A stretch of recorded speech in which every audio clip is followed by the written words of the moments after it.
ಸುಮ್ನೆ ನೀವು ಅನ್ಕೊಳ್ಳೋ ಅಷ್ಟು ತಲೆ ಕೆಡಿಸ್ಕೊಳ್ಳೋ ಅಷ್ಟು ಏನೂ ಆಗಿಲ್ಲ. ಎಲ್ಲ ಸರಿ ಹೋಗ್ತಿದೆ.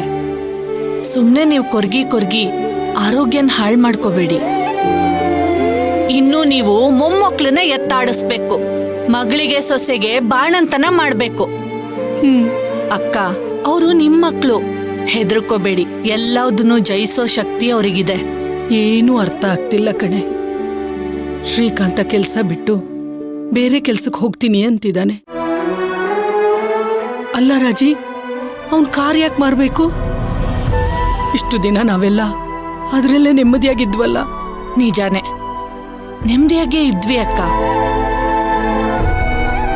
ಆದ್ರೆ ಹಾಗೆ ಅವನ್ ಹೆಂಡ್ತಿಗೂ ಅನ್ನಿಸ್ಬೇಕಲ್ವಾ?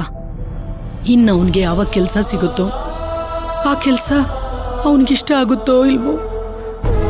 ಇನ್ನು ನಾವೆಷ್ಟು ಕಷ್ಟಪಡ್ಬೇಕೋ ಏನೋ.